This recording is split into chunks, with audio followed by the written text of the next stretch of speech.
प्रथम सत्र में है आपका शीर्षक संज्ञा, सर्वनाम, विशेषण और क्रिया विशेषण। इस पर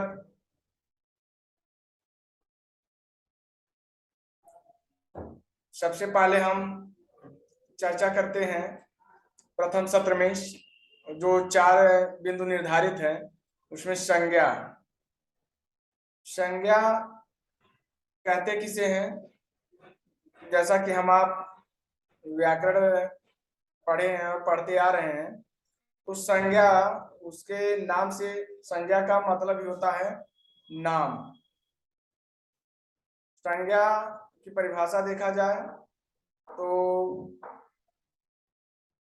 किसी व्यक्ति, वस्तु, स्थान आदि के नाम को संज्ञा कहते हैं। संज्ञा के भेद मूलतः बेसिक स्तर पर हम लोग जानते हैं संज्ञा के 5 भेद होते हैं, जबकि जातिवाचक संज्ञा में आपका समूहवाचक और द्रव्यवाचक संज्ञा उपभेद के रूप में रहते हैं। और हिंदी में मूलतः संज्ञा की 3 भेद होते हैं। तो इसमें हम आप 5 के बारे में जानेंगे। पहला है व्यक्तिवाचक संज्ञा। व्यक्तिवाचक संज्ञा कहते किसे हैं? व्यक्तिवाचक संज्ञा जैसा कि नाम से ही प्रतीत हो रहा है कि व्यक्तिवाचक संज्ञा किसी एक विशेष का जो बोध कराए उसे व्यक्तिवाचक संज्ञा कहते हैं। जैसे राम।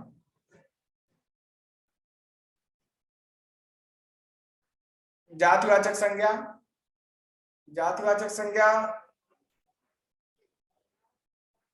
जैसे उसमें विशेष जाति के लिए संदर्भित रहता है। पहाड़ों का समूह हो, पहाड़ विशेष के लिए, एक जाति विशेष के लिए जो है जातिवाचक संज्ञा प्रयुक्त होती है, जो संपूर्ण जात का बोध कराता है। समूहवाचक संज्ञा। समूहवाचक संज्ञा जैसा कि नाम से ही प्रतीत हो रहा है कि समूह या समुदाय का बोध कराने वाले को समूहवाचक संज्ञा कहा जाता है। द्रव्यवाचक संज्ञा, वे संज्ञाएं जो द्रव्य पदार्थ या धातु का बोध कराती हूं उसे जातिवाचक संज्ञा कहते हैं। भाववाचक संज्ञा। भाववाचक संज्ञाएं वे संज्ञाएं होती हैं जो व्यक्ति, वस्तु इत्यादि के गुण भाव का बोध कराए, भाववाचक संज्ञा कहलाती हैं।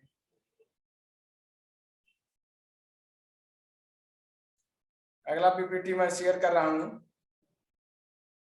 यहाँ पे है उदाहरण: सूर्य, लड़का, चांदी, पेड़, महेश, भीड़, लखनऊ, झुंड, पार्टी, सोना, हिमालय, दूध। जैसा कि दूध द्रव्यवाचक संज्ञा में है और यहाँ पे लड़का जात का बोध करवा रहा, जातिवाचक संज्ञा है। महेश किसी व्यक्ति विशेष का नाम है, व्यक्तिवाचक संज्ञा में आपका आएगा। सोना द्रव्यवाचक संज्ञा के अंतर्गत यहाँ उदाहरण में दिया गया है। पार्टी, झुंड समूहवाचक संज्ञा का उदाहरण है। और यहाँ पे वाराणसी, गंगा, ये आपके व्यक्तिवाचक संज्ञा में ही का उदाहरण यहाँ पे प्रस्तुत किया गया है। अगली पीपीटी देखिए। यहाँ पे आपका जैसा कि प्रथम सत्र में 4 बिंदुओं पर चर्चा करना है, तो संज्ञा। दूसरा आपका बिंदु है सर्वनाम। जैसा कि विदित है कि नाम से ही मालूम पड़ रहा है सर्वनाम। सर्व माने सभी, नाम माने नाम। सर्वनाम वे शब्द होते हैं जो संज्ञा के स्थान पर प्रयुक्त किए जाते हैं, सर्वनाम कहलाते हैं। और हिंदी में सर्वनाम के कुल 6 भेद होते हैं। और कुल सर्वनामों की संख्या की बात यदि कही जाए तो सर्वनामों की संख्या हिंदी व्याकरण में कुल 11 होते हैं। और सर्वनाम 6 प्रकार के होते हैं। इसमें है आपका निजवाचक, निश्चयवाचक, अनिश्चयवाचक, संबंधवाचक, प्रश्नवाचक और पुरुषवाचक। इसमें पहला है आपका पुरुषवाचक सर्वनाम। पुरुष में आपका एक बात आती है पुरुष, इसमें उत्तम पुरुष, मध्यम पुरुष और अन्य पुरुष, ये 3 पुरुष होते हैं। और इसका प्रयोग व्याकरण कोटियों में किया जाता है। यहाँ पे निजवाचक सर्वनाम दूसरा है।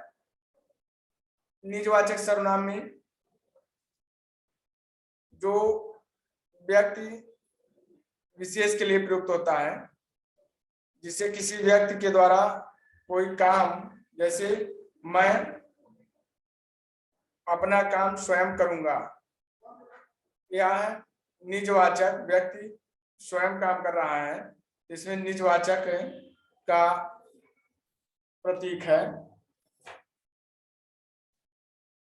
निश्चयवाचक सर्वनाम, निश्चयवाचक सर्वनाम के अंतर्गत किसी भी वस्तु चीज के लिए वो निश्चितता बनी रहती है और इसमें बहुतायत नजदीक की वस्तुओं के लिए या करीब की वस्तुओं के लिए प्रयुक्त होता है। और इसमें आता है यह और वह।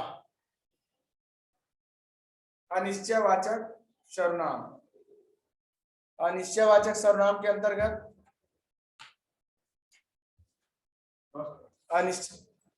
अनिश्चयवाचक सर्वनाम के अंतर्गत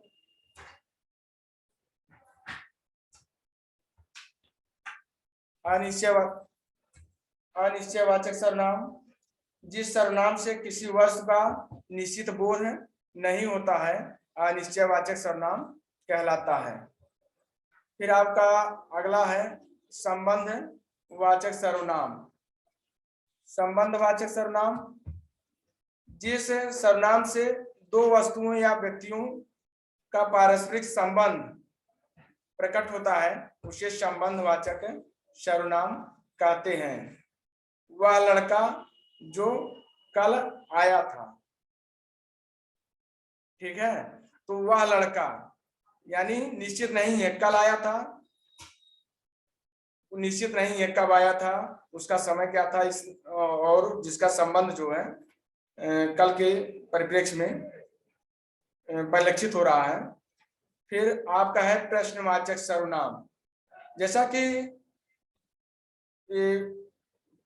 उच्चारण कर रहे हैं, पढ़ रहे हैं, उससे ही प्रतीत हो रहा है कि प्रश्नवाचक, जहां पर जिस सर्वनाम से प्रश्न का बोध होता है उसे प्रश्नवाचक सर्वनाम कहा जाता है। जैसे जहां पे प्रश्न किया जाए, तुम कैसे हो, तुम कब आए, वह कहाँ जा रहा है, ये सब प्रश्नवाचक सर्वनाम के अंतर्गत आते हैं।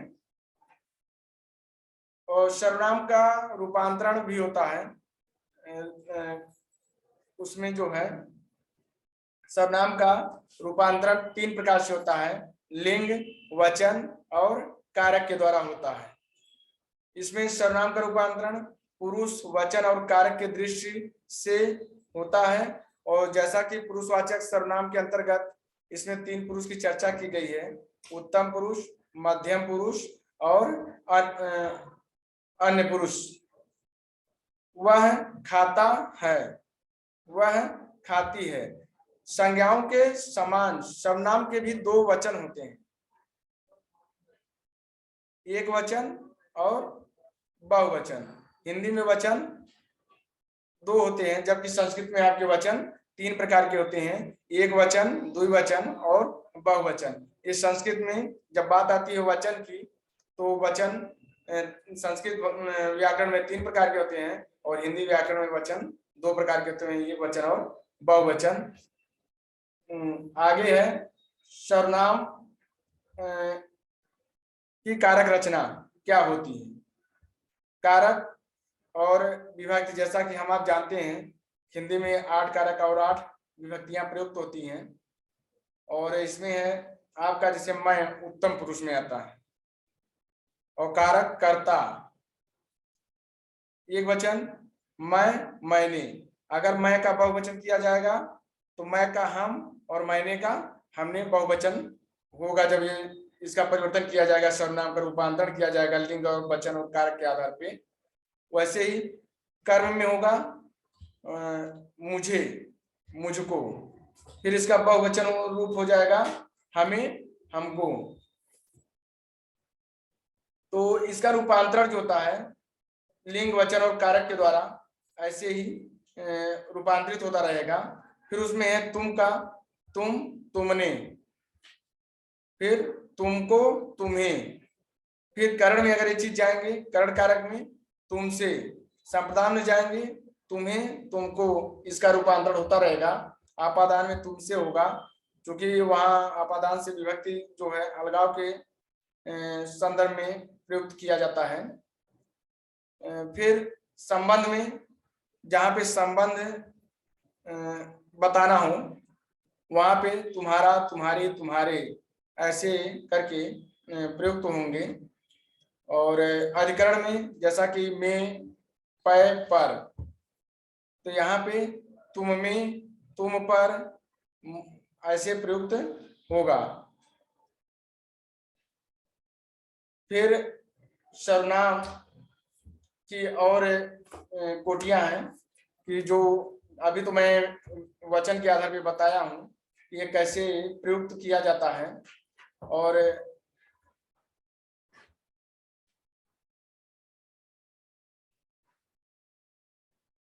इसमें सर्वनाम में पुरुषवाचक सर्वनाम जैसा कि चर्चा मैं किया हूं, ये उत्तम पुरुष मैं, हम, मेरा, मेरी, हमें, हमारा। मध्यम पुरुष तू, तुम, तेरा, तुम्हारी, आपका और तुम्हारा। अन्य पुरुष में है वे, वह, उसका, उसकी और उसे। फिर आता है आपका निजवाचक सर्वनाम। जो सर्वनाम स्वयं अपने के लिए प्रयोग किए जाते हैं निजवाचक सर्वनाम कहलाते हैं। आप, स्वयं, स्वतः, दुख। जैसे मैं अपना काम स्वयं करूंगा। फिर है आप निश्चयवाचक सर्वनाम, जो पास या दूर किसी वस्तु की ओर संकेत करता है निश्चयवाचक सर्वनाम कहलाता है। जैसे यह है, वह, उसे, वे और ए। फिर आपका है अगला अनिश्चयवाचक सर्वनाम, जो किसी अनिश्चित वस्तु या व्यक्ति का बोध कराता हो अनिश्चयवाचक सर्वनाम कहलाता है। जैसे कोई और कुछ, इससे प्रतीत होता है कि यहाँ पे कुछ निश्चित होना नहीं है। फिर आपका है इसमें सर्वनाम में संबंधवाचक सर्वनाम, जिन शब्दों से किसी वस्तु, व्यक्ति या घटना आदि का संबंध प्रतीत होता है उसे संबंधवाचक सर्वनाम कहते हैं। जैसे जो, सो, जैसे, जिसे।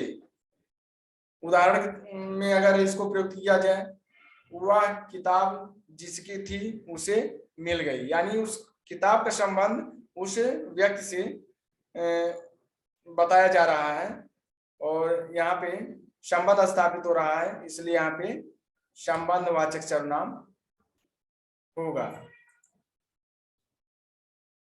फिर है आपका अगला प्रश्नवाचक सर्वनाम,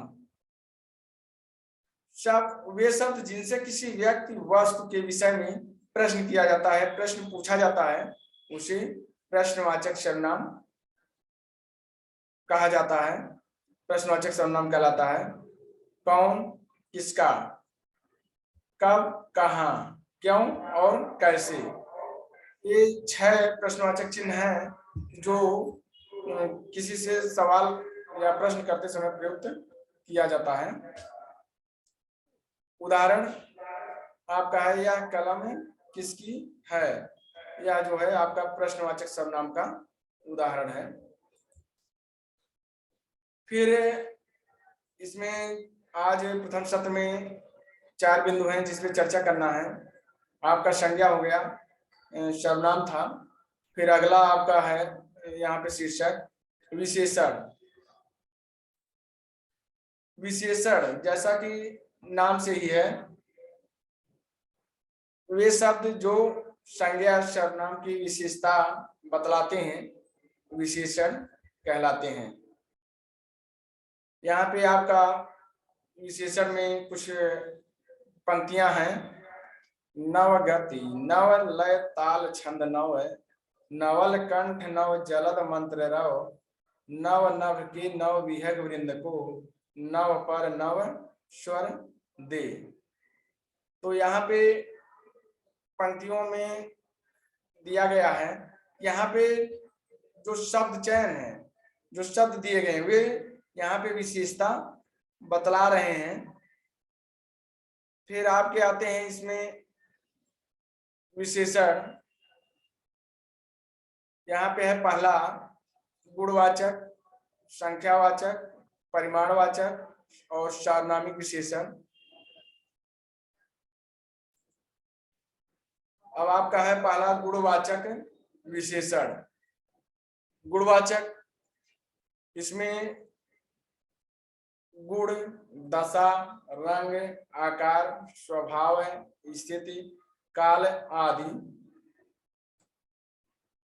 का जो है वर्णन होता है, गुणवाचक विशेषण कहलाता है। गुणवाचक विशेषण का अगर उदाहरण देखा जाए तो यहाँ पे दिया गया है गाय भूरी है, यानी जो भूरा रंग है वो गाय की विशेषता को बतला रहा है, यानी गाय कैसी है। तो यहाँ है गाय भूरी है। फिर आपका है दूसरा उदाहरण, हाथी बहुत बड़ा है। यहाँ पे हाथी की विशेषता बतला रहा है कि हाथी कैसा, छोटा है, बड़ा है। और इस उदाहरण में हाथी की विशेषता को बतलाया जा रहा है। फिर आपका है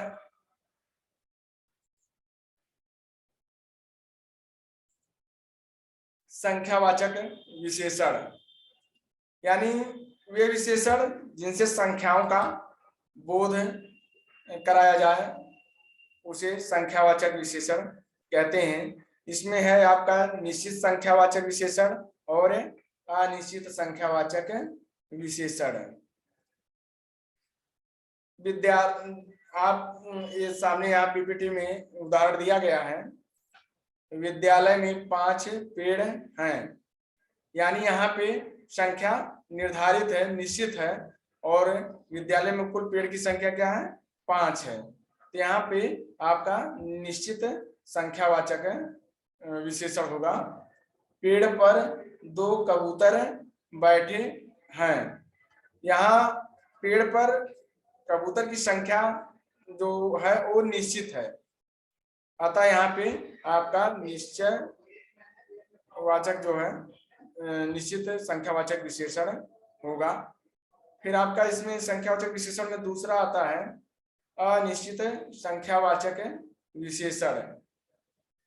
इसमें जैसा कि वहां पे विशेषण संख्यावाचक विशेषण में निश्चित संख्यावाचक विशेषण के अंतर्गत वहां संख्याएं निश्चित थी, निर्धारित था। इससे हम आप तुरंत पहचान जाते हैं कि हाँ यहाँ पे निश्चित संख्यावाचक विशेषण है। और जहाँ पे कुछ निश्चित ना हो वहां पे अनिश्चित संख्यावाचक विशेषण होता है। जैसे कुछ पक्षी पेड़ पर बैठे हैं, तो वहां पे कुछ पक्षी यानी पक्षियों की संख्या निर्धारित जो निश्चित नहीं हो पा रही है, अतः यहाँ पे आपका अनिश्चित संख्यावाचक विशेषण है। फिर इसमें अगला है परिमाण उपबोधक विशेषण। परिमाण मतलब माप, तौल, से संबंधित जो होती हैं चीजें वो आपका परिमाण बोधक विशेषण के अंतर्गत आती है। उसमें आपका संख्यावाचक विशेषण की तरह इसमें भी होता है, परिमाण बोधक विशेषण भी इसमें भी होता है। दो उपभेद, निश्चित परिमाण बोधक विशेषण और अनिश्चित परिमाण बोधक विशेषण। इसमें वे विशेषण जो निश्चित मात्राओं का बोध कराते हैं निश्चित परिमाण बोधक विशेषण कहलाते हैं। जैसा कि यहाँ उदाहरण पर दिया गया है, 2 किलो आम, यानी आम का जो संख्या है, जो वजन है, वो मात्रा है, वो निश्चित है। अतः यहाँ पे जो आपका निश्चित परिमाण बोधक विशेषण होगा। 5 मीटर कपड़ा, यानी कपड़ा यहाँ पे उसका मात्रा दिया गया है, निश्चितता निर्धारित है कि यहाँ पे कपड़ा कितना है, 5 मीटर है। फिर इसमें आपके उपभेद परिमाण बोधक में दूसरा है अनिश्चित परिमाण बोधक, यानी यहाँ पे कुछ निश्चित नहीं है। दूध यहाँ पे दिया गया थोड़ा दूध, यानी दूध है लेकिन ये स्पष्ट नहीं हो पा रहा है वो लीटर में है या कितना है। कुछ कपड़ा है, यहाँ भी कपड़े में जो है अनिश्चितता है, इसलिए यहाँ पे आपका अनिश्चय परिमाण बोधक विशेषण है। फिर आपकी बात आती है सार्वनामिक विशेषण की। सार्वनामिक विशेषण जो सर्वनाम संज्ञा से पहले प्रयुक्त होता है और उसकी विशेषता को, सर्वनाम और संज्ञा की विशेषता को बतलाता है, सार्वनामिक विशेषण कहलाता है। यहाँ पे उदाहरण है, वह लड़की आम खाती है, यानी सर्वनाम यहाँ पे आपका जैसा कि परिभाषा में दिया गया है, संज्ञा सर्वनाम से पहले प्रयुक्त होता है, यानी आपका जो है ये सार्वनामिक विशेषण जो यहाँ पे वह, जो कि लड़की के बारे में बता रहा है कि लड़की आम खाती है। उस चित्र को देखिए, यहाँ भी चित्र देखने के लिए उस शब्द का प्रयोग किया गया है, उस जो है सार्वनामिक विशेषण के स्थान पर प्रयुक्त किया गया है।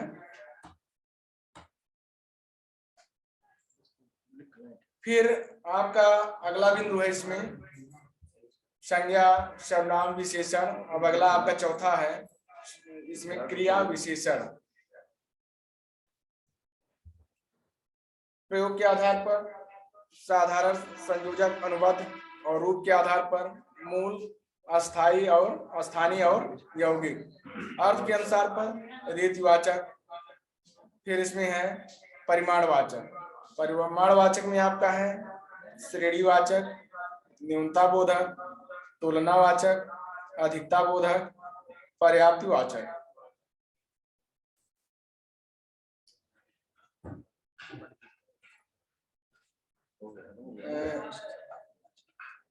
दूसरा सत्र